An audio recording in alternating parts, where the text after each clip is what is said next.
I think maybe because you do so much stuff with your kind of one-to-one fairs and bits and bobs, it's like that's why I assumed you'd done quite a bit. Yeah, but it's nice. This is your first. This is no, I feel like this is my. It's happening. It's like, oh my god.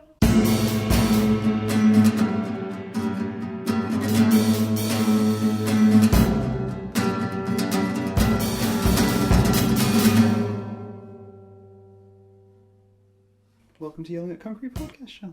Thank you. Thanks for having me. As mentioned, yeah. I mean, as I say, I'm fairly relaxed with how I structure podcasts, so I never really mind. For the people listening, can you describe what you do? Which is a big question. That's quite a big question to begin with, isn't it? As we were just saying. Where shall I begin? So, I am an artist, an art therapist, and a life coach, holistic life coach, or transformational life coach. Which I kind of like that word and I kind of don't like it at the same time. But I've done a lot of work with people and a lot of work on myself, and people do transform themselves, so it's a good word, really. Transformational. Yes, transformation. There's a lot attached to it. That word. Yeah. I can understand it not being but then at the same time, I think with you saying holistic life coach instead of just life coach, they're two very different images of a coach. Because when I think life coach, I think think loud American, yes. Like someone yelling at you to sort your life out and doing all that kind of stuff. Whereas holistic makes it suddenly very soft. Yeah, I mean, I actually did a question on Facebook asking. I got loads of answers back for what to call myself, because it was like there's a lot to choose from in terms of that coaching, mentoring thing, and I didn't initially like life coach, but the reason I went for it was that is actually the title of the course, Holistic Life Coach, so I thought the certification is in that. And a lot of people pointed out that two things is that worldwide the word life coach is recognised and people know what it is, so it's like, okay, that ticks the box in terms of people know what that is, so if they're looking for it they can find it. And then the other thing, which a friend in Spain, she's a yoga teacher in Spain, and she pointed out to me the fact that so much history of psychotherapy and transformational therapy and transcendental meditation, all these things came from America, and I actually realised that my response was just like yours. I kind of had this prejudice of, I don't want to sound too American, and that's what I actually put in my Facebook post. And then Rosie messaged me and was like, yeah, but actually a lot of good stuff and a lot of trainings and a lot of theories and concepts have come from America within the kind of coaching and well-being sphere. And I was like, that's so true. Like you can't actually, you can't step away from that. So much did come from America.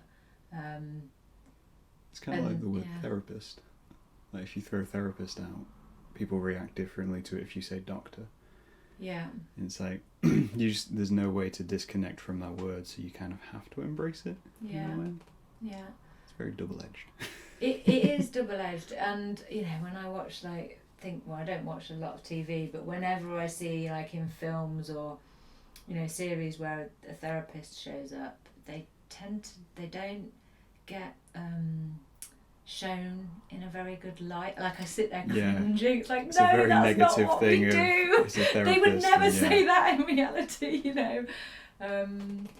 And I guess there is a difference between therapist and coach. So my background is art psychotherapy, so I have had training in psychodynamic theories, or as my supervisor used to say, the woolly school of psychotherapy. I was like, yeah, that's my kind of school. It wasn't like very strict Kleinian object relations, kind of Freudian psychotherapy. It was much more like woolly, holistic, like eclectic, like bringing a bit of humanistic or Jungian or something like that. I was like, I'm from the woolly school of psychotherapy, psychotherapy. So that was my background, but coaching is much more of an investment in looking at intention and moving forwards. And it's been an amazing year learning, because we've had to learn a lot about all the neuroscience stuff that's coming up now, which is just absolutely fascinating. That probably is a whole other podcast, because I could go on and on and on about neuroscience and stuff.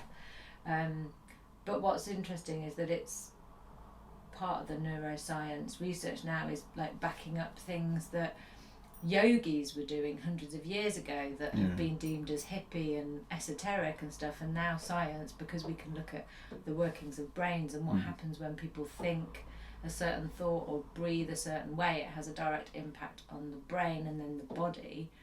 There is absolutely no disconnection between the mind, the body, and that's another discussion, soul, spirit, whatever, but the mind and the body are one. And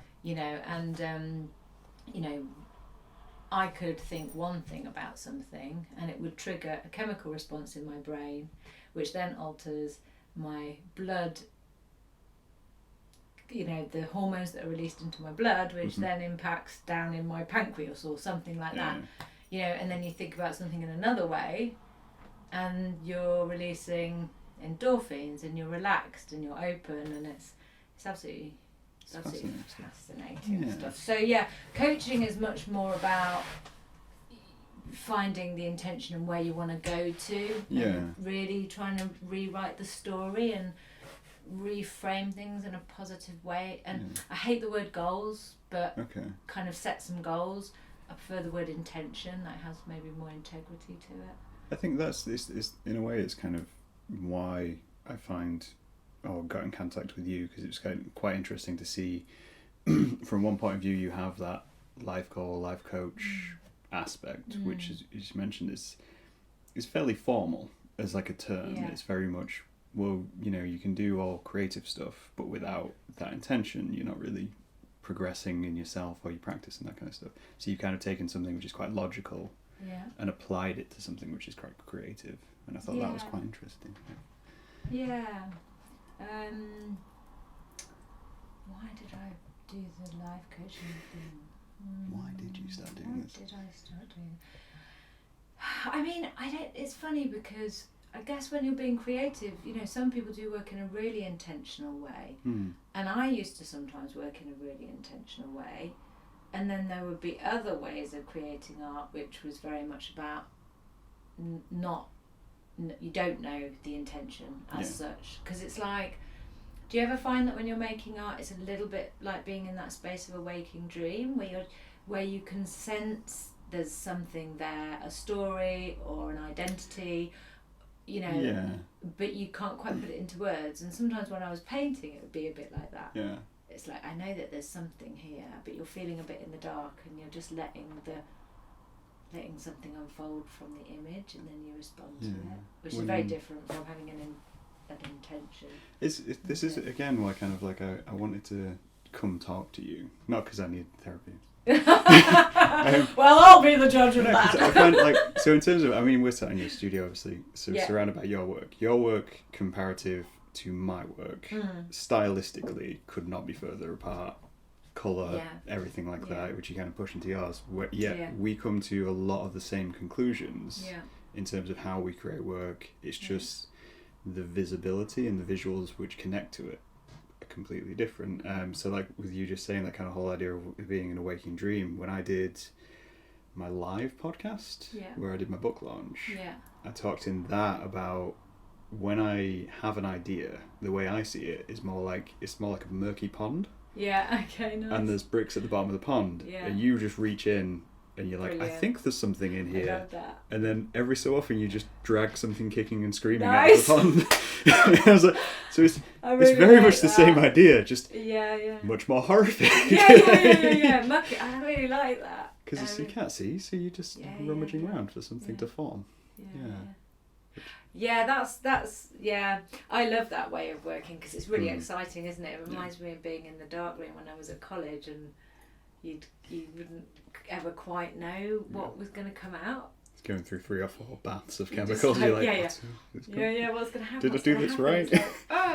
And I used to work like that. When I started as an artist, that is how my work was, and I used to call it spontaneous expression. Okay. That mug that you had your coffee in with the little koi boy, he was not intentional at all. I was just covering a massive canvas and playing with shadow and colour, and my intention actually was to get it to go into a friend's shop with, like, I was going to have like some kind of arm on it or some Indian pattern, and I wanted it to be interiors, but the image, the psyche of the image, the soul of the image just came up. Yeah. And it was like, and that was in the days when I used to smoke, so I kind of did all this layering. It was all very murky pond-like, and I just sat there with my cigarette looking at this picture, and it's like waiting. Yeah. And then I see the eye, and then I see the little figure, and I'm like, oh, there it is, you know. And then you go back into the image and paint it out. It's a really fun way of painting. I sketch a lot like that still. I think that's something which I've done since I was kind of real young. Yeah. Whereas I never really know what I'm drawing. Yeah. And to draw with intent, I find hugely crippling to creating. Me too. It's like, I'm going to sit down and draw a bird. It's like, this bird's never going to look right. Whereas if I just start drawing and like, oh, it is a bird, then I'm drawing a bird, and that works out nicely. Yeah, it is crippling, and I found that when I went to Spain at the beginning of this year. I nearly got locked down in Spain. Different lifestyle. Like, because I don't like England.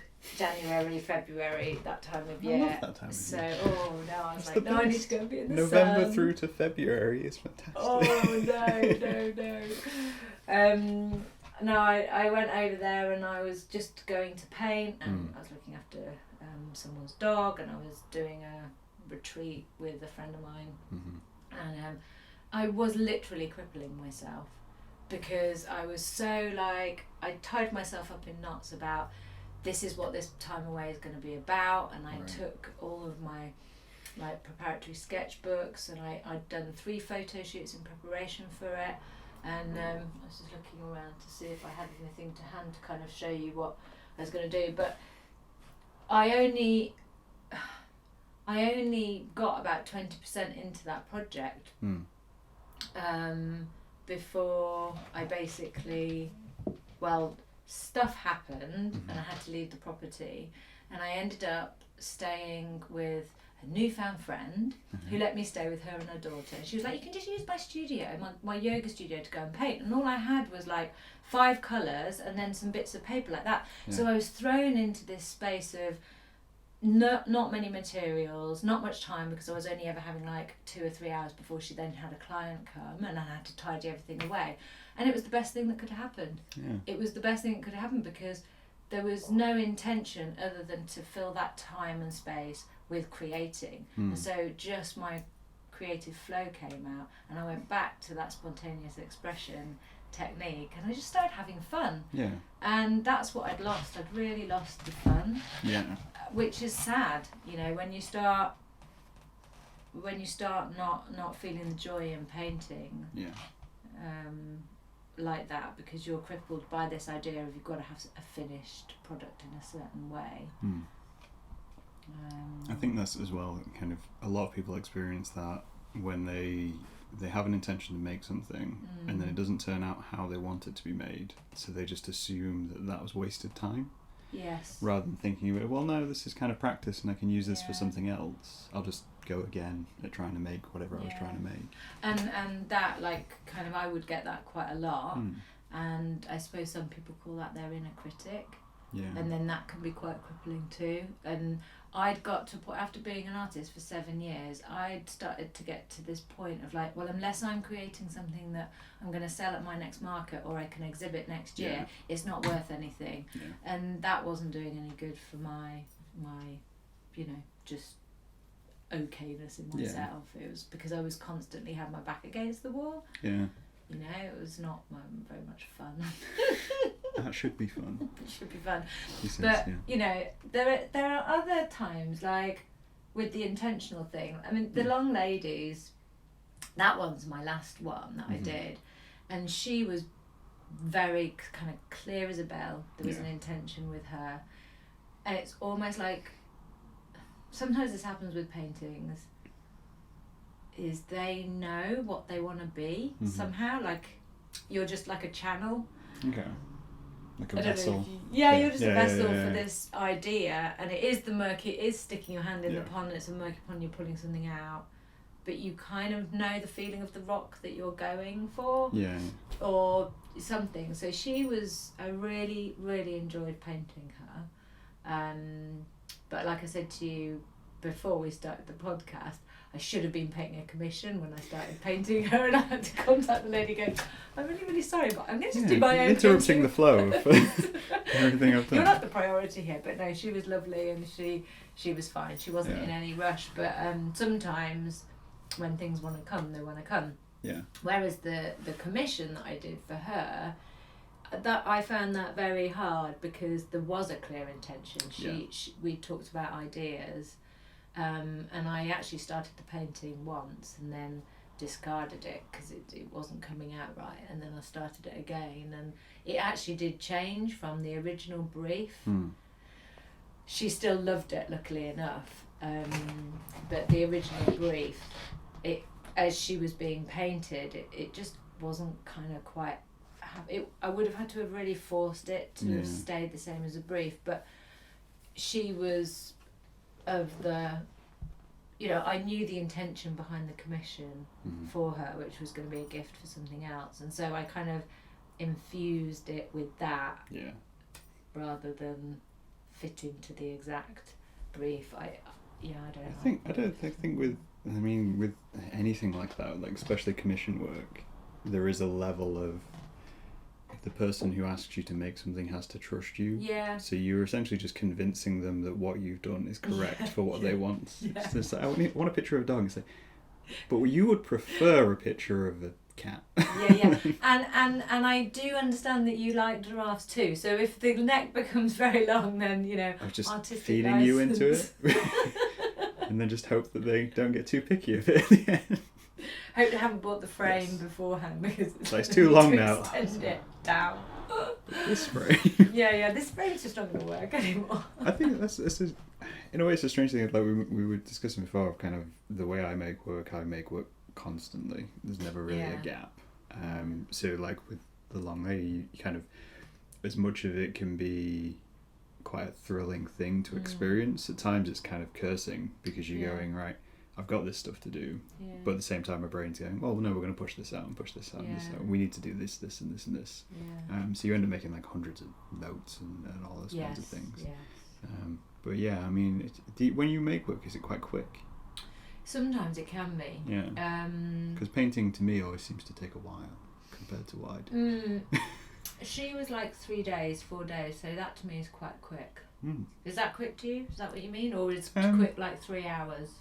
Quick to me is like if I can get it done in a day. I see, yeah. Because so when I paint, I do kind of abstract mixed media stuff, and the time which annoys me is the time I have to let it dry. Yes, that's where hairdryers come in. Because I'm constantly like, well, I want to do the next bit, and again I'm fighting myself to go, okay, well I need to do this and this. You end up in a do you find that you end up like you're in a portal with it, and you don't want to break the magic of that portal, so like leaving your studio, going to work, or going and making dinner for your family, or interacting with the world outside, when really you are just in that, you're in the magic of it, and you don't want to leave that space because you don't want the spell to break. It's like you're under a spell, aren't you, creating the work, and you get don't very want locked in. No, I don't create work that quickly, not in a day. I don't think there's anything here that I've got that I created in a day. Well, that little picture up there, I did in a day. Can you see it? Yeah. I was actually ill in bed when I did that. I was years and years ago. About 10 years ago. Do you find that if you don't make things, it affects you? So if let's say you stopped for a couple of months, do you think that would have a negative effect? Because that's what I find. Yeah, it used to be more so. Yeah. Like, I used to have to make art. Something's settling in me in such a way at the moment where I don't have that urgency to get things out. But I used to be a lot like that. Yeah. But I do miss it. I mean, I'm missing it at the moment because I've only done that one commission recently in her, but she was like, I did her back in May or something like that, so it's been quite a long time. And then I did this is a new little series that I'm working on that are kind of specifically for a place that I'm going to turn into little cards. But I get really, I mean, what I notice is that I'm always daydreaming about painting, and at the moment I'm daydreaming about painting quite big abstract ones, not small, tiny, like delicate, fine touched art. I've got a real, I can feel it like coming like a tidal wave. Like I really want to paint some big paintings that are quite abstract and not of a particular thing. They're more of a feeling or a place beyond time and space. But I'm constantly thinking about it. It's just kind of there. Don't have time to do it. Do you find that? Do you find that you get a backlog of ideas and then... Yeah, I mean, I'm kind of, to use a lack of a better term, I'm kind of self-abusive with my creation. Okay, I think most artists are, aren't they? So if I get something in my mind which I know I want to make, I make it, regardless of how it'll affect anything else in my life. I see, I will make it, like with painting, because I don't paint often at all. But when I do, it's literally I'll set my room up to paint, and then it will happen in the space of a week, and then I'll put it away and I'll not touch it again. The same with kind of writing or illustration. I get very focused on it, very clear lined of how I'm going to do that. So the backlog, the way I kind of catalogue a backlog is a way I've discussed before on the podcast, is by the 1% of, if I have an idea out there, that's 1%. So I can always go back to it. Even if I consider it finished, it's 1% of a continuous idea, so then it's done. Whereas if it sits in my head, it'll just drive me nuts. So it's like a bit of a purge. Why I go a bit crazy sometimes. It's I'm going to try that. It's almost like vomiting idea. I'm just like, I've got to get this out, and it's done. It's there. Put it aside. It's like having a very large to-do list. But encapsulated by work. So an idea is never fully finished because you've always started it. Well, that's how I approach it. Maybe I should try that. I think maybe if I just give myself some designated time in the studio on a regular basis, maybe once a week, that's how that could happen. I mean, obviously life and stuff interrupts those things as well. Well, it does, doesn't it? And but I mean, I don't know if you have this, but I have so many ideas that sometimes, like, I'll come in here and maybe I'll just like have a cup of tea and tidy up a bit, get into the space, and then it's weird, so I have this resistance to coming in. I think it's because I know I've got such a backlog of things I want to paint, so I have a resistance to coming in, and then I arrive and I'm like, oh, it's like this sanctuary, and then I just want to be in there all weekend. And maybe that's also the resistance too, because I know once I'm in the space I won't want to leave it, but I have other commitments now. So it's how to fit them in. I think it's like kind of when we were before the podcast, we were saying, like, as creatives, we both do a lot. We're not single discipline to our lives in any way, shape or form. So it creates that you've got to try and find a balance. But one will overtake the other. Sort of, but I've been recently, over the past couple of years, I've been very mindful of understanding that my life is cyclical and not linear. And that things happen in a cyclical way. So, there's like a sort of spiral forward. So I might be on a part of that spiral that is, like, at the moment, it's much more about setting up my business online and getting all of my MailChimp stuff and all that sort of stuff done. I'm not in part of the circle, which is creating the art. But then I know once that's all set up, and part of the reason why I'm setting up my business in that way is so down the line. Yeah. There can be online courses that are already set up so that I can spend more time in the studio. That's the idea, really. Yeah, makes a lot of sense. I mean, so in terms of kind of to delve into your background a little bit, not too far back. Into the murky pot. Yeah, so like, I mean, obviously, like business and life coach and all those kinds of things are fairly what I classify as like academic, formulaic kind of things. Have you always been able to do that? Because that's something artists seem to be able to struggle with. Whereas, I mean, like my day life in my job is quite formal. Have I always been academic? Well, I mean, it's kind of, have you always managed to find that you're able to adhere yourself to stuff like business and logic and all those kind of stuff? Because to me, it's very at conflict with art. Yeah, no, I literally fly by the seat of my pants in this sort of chaotic way, and somehow it appears formulated. I mean, it looks great. It's really not. No, it's really not. I mean, I don't. Interesting. Yeah, I wouldn't say that I'm formulaic at all. I'm dyslexic, which I discovered when I did my MA in art psychotherapy, which was quite a long time ago now. Yeah. I discovered I was dyslexic. I think I'm dyscalculious as well, which means that I'm not very good with timelines and dates and like my boyfriend does project management for like building machinery for factories and stuff like that, but like I get so stressed at the idea of having to like have a timeline of, so when does this get done, when does that have to get done, and I used to get very, very, very stressed about that sort of stuff. Like I'd either start things way, way, way too early because I felt anxious about it, or I'd leave it right till the last minute, and it was all just a bit chaotic. And I don't quite know how I've managed to get all the academic qualifications. I mean, that's the thing. You've got you mentioning quite a stack of things which I would consider. I'd be sat there going, I'm not. There's no way I'd be able to make it through that course. So. Well, I nearly didn't.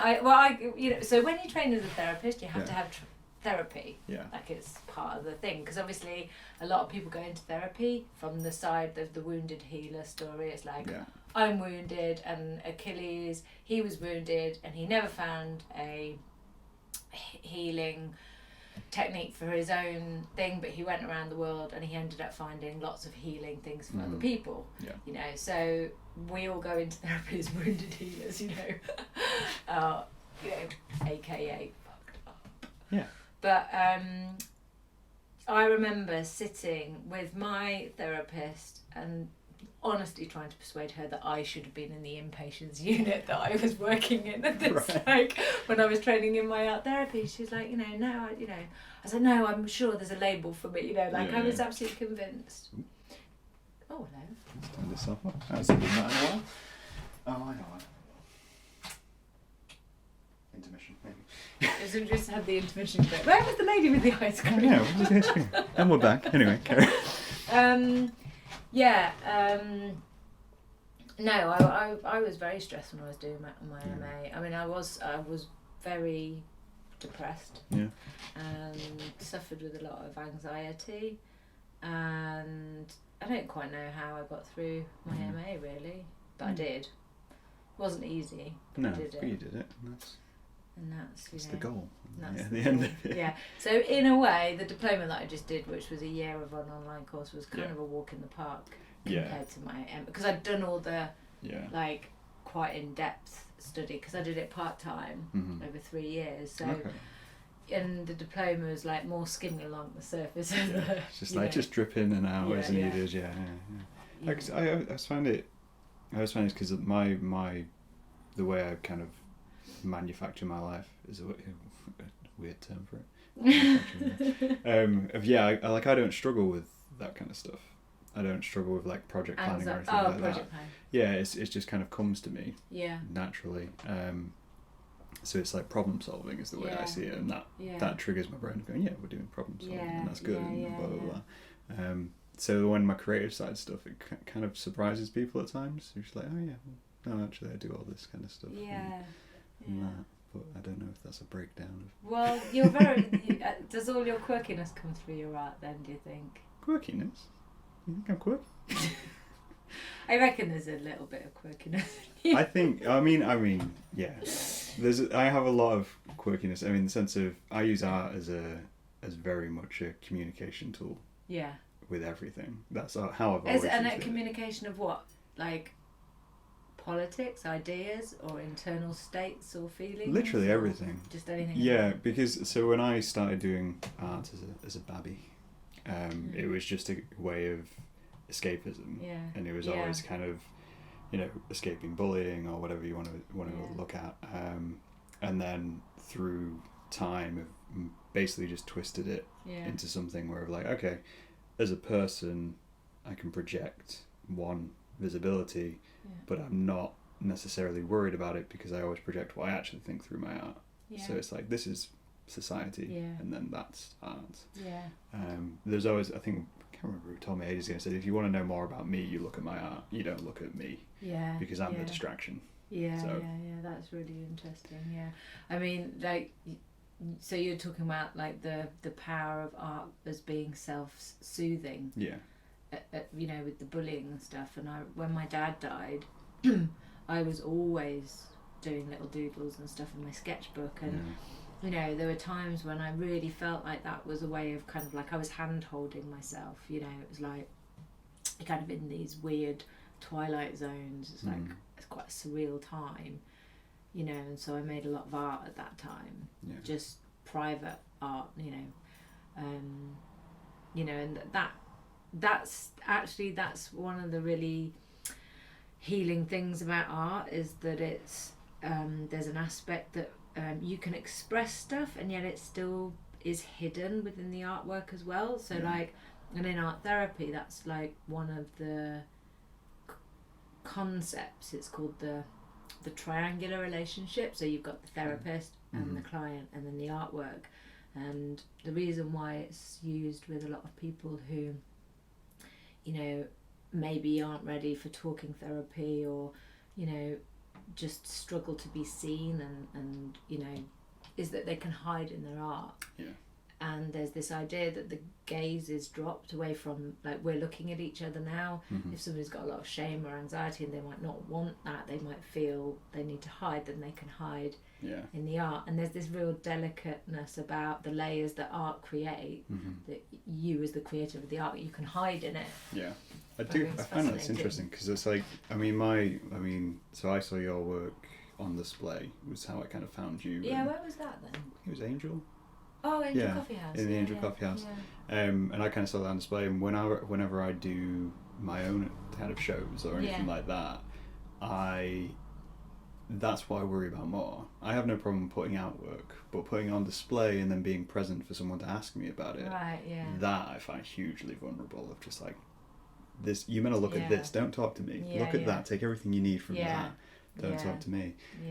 But with your work, because of your involvement with kind of communication and coaching people and stuff like that, you end up in a bit more of a discussion, or it seems to be that you end up in more of a discussion about your work quite openly. in a way.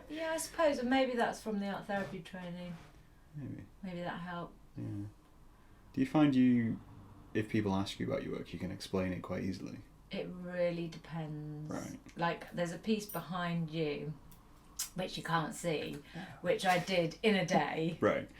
And I don't know what she is or where she came from, and she's quite dark, and there's something very anciently feminine about her, and I'm not that comfortable looking at her.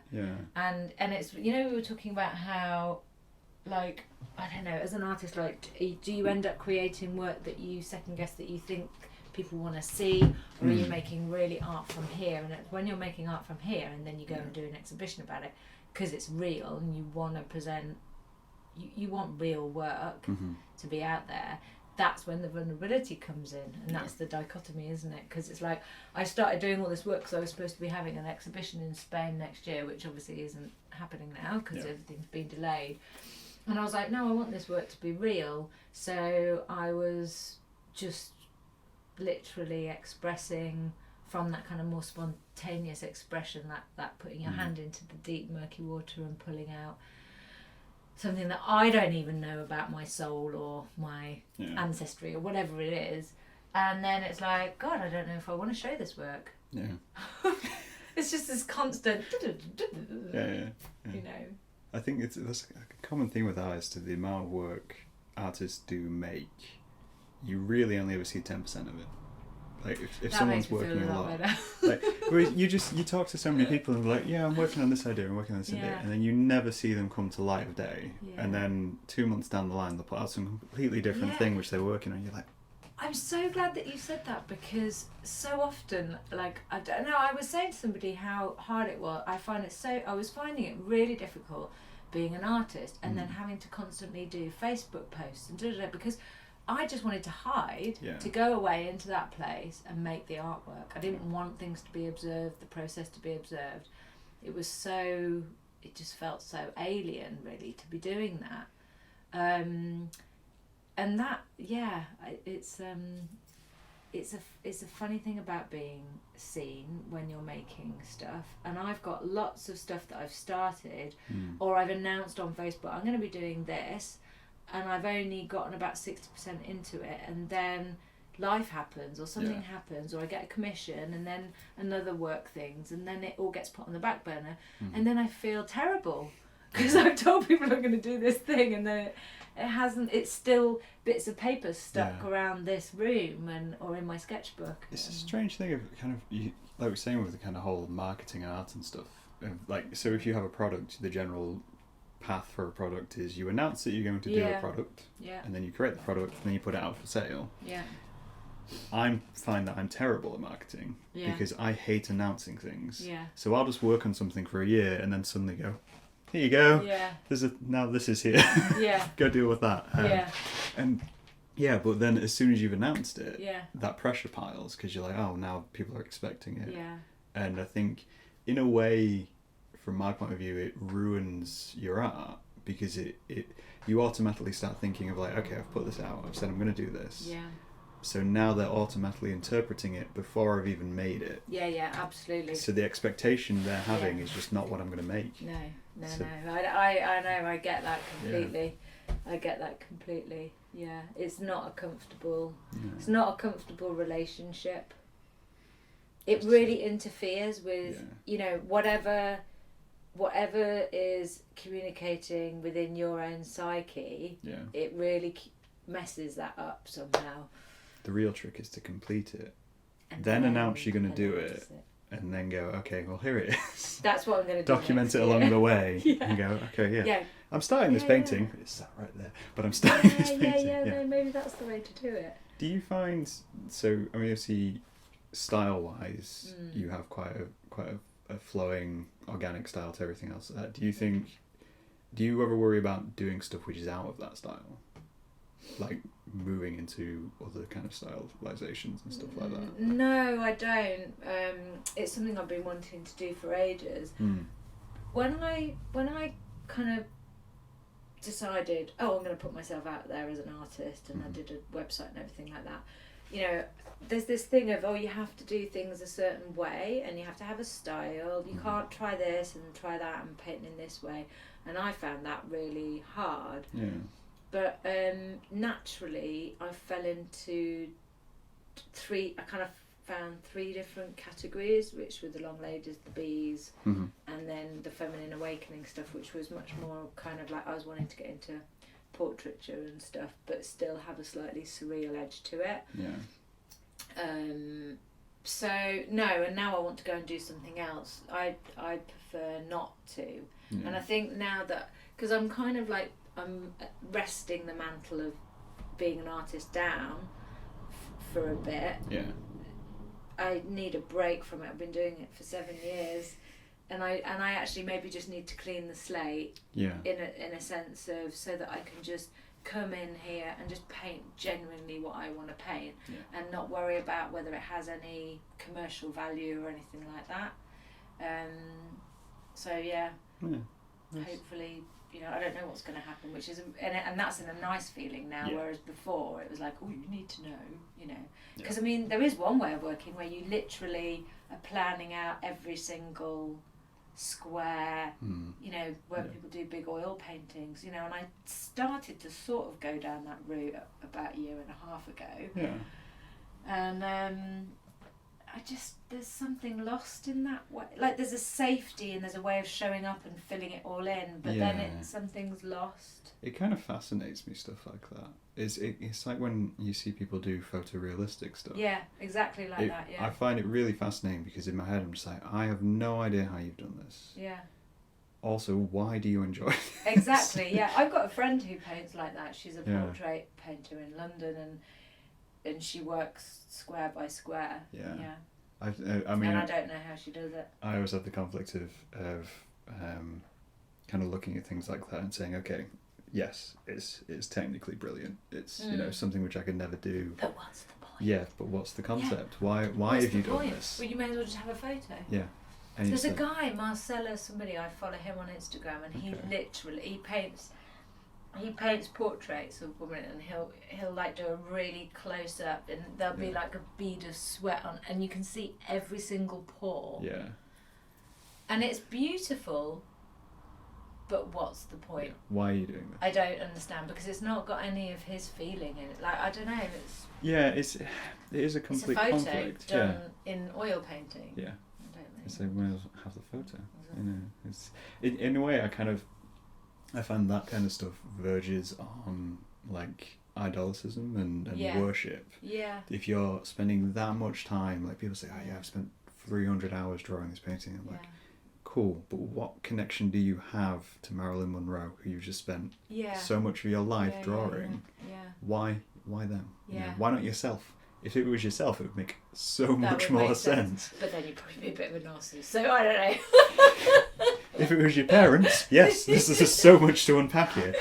Yeah, exactly. It's just a celebrity. So why are you doing this? Yeah. But then at the same time, you've got that fight with social media, because that stuff is really, it's on point. It's what people love to see, because to them, just the sheer spectacle of it is enough to drag them in. Absolutely. Whereas artists sit there. But I started going down that road a little bit, like the painting behind you with under that print, the woman, her hair took 36 hours to paint. Okay. Because I had a photo of this woman, I saw her in Shoreditch train station. I was like, can you come to my studio? I need to photograph you to paint me. And she came, and then I painted her. I did 3 paintings of her, and I was going down that road of really wanting it to be perfect, but I still wanted to bring in the surrealist kind of spontaneous expression or something, and that's kind of where I've left my trail a bit. I've left the breadcrumbs of the trail, and when I go back to my next project, which is kind of all a bit on hold, I've got the photographs of the women, and I've got various ideas of working with broken bits of pottery and bits of fabric print and things like that, and I want to bring in that whole spontaneous expression but still have their faces. Okay. And it's interesting that you mentioned that kind of worship thing, because for me, the project, there's something about iconography. I love some of the old beautiful iconographic religious images. Yeah. And how they painted in the Renaissance, where they layered up the skin tones. Yeah.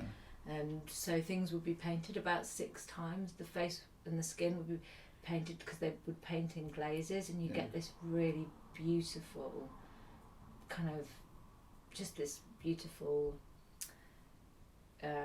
finish to the skin. But then I want the rest of it to be wild and spontaneous, and that was where I got to when I had to put it all down to finish my diploma. So hopefully next year, when I go back to it, I'm going to marry those two together, where there'll be the really set, photo anatomically correct bit, and then the other bit. Yeah.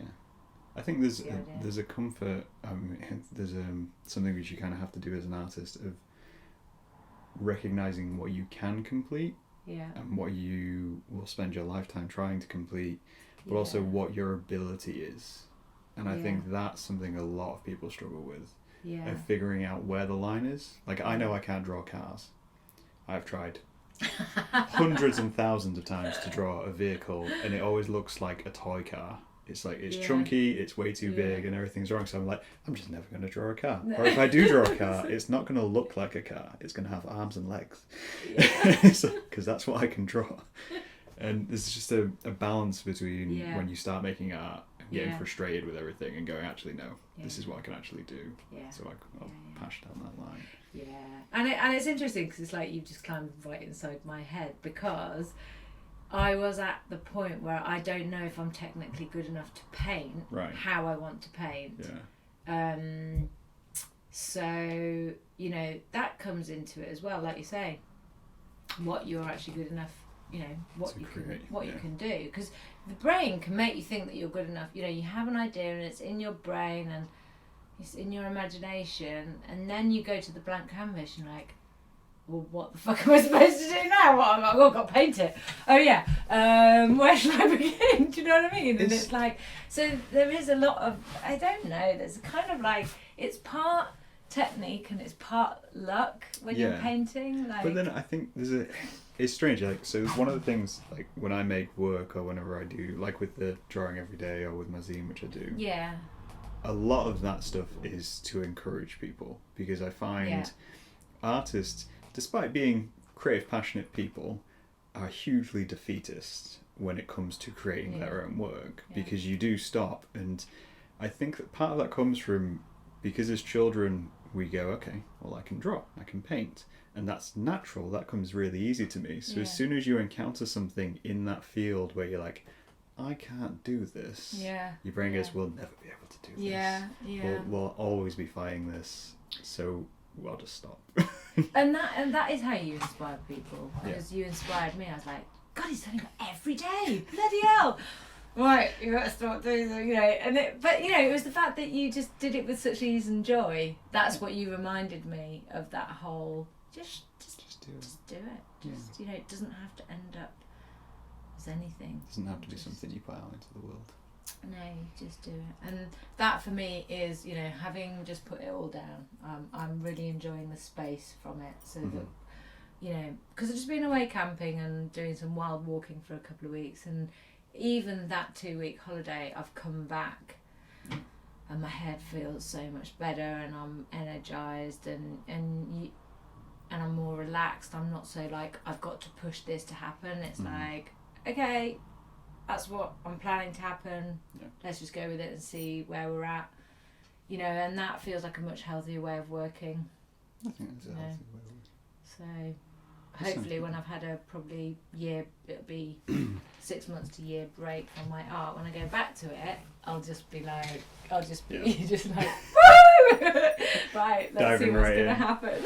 I'll come find you in a few months afterwards, and there's just nothing but you and paint in a room. You're like, what happened? It's like I just dived right back in. That sounds great. I haven't seen you in months. Yeah, that's how it should be. It sounds promising, though. I think that's a nice point to round this out as well. Lovely. The future of your work and everything which is coming. Yeah. Nice. Yeah. Where can people find you if they want to find you? Well, basically, you can find me with my name, Charlotte Jane Kessler, and that's Jane, the boring Jane, with an A, not a Y. Kessler, Kessler. I'm on Instagram, and I've got a website, and I'm on Facebook. So just give me a holler. I'm sure they will. Well, thank you for talking with me. Thank you. It's been really good fun. We'll leave it there. Talk to these guys later. Cheers.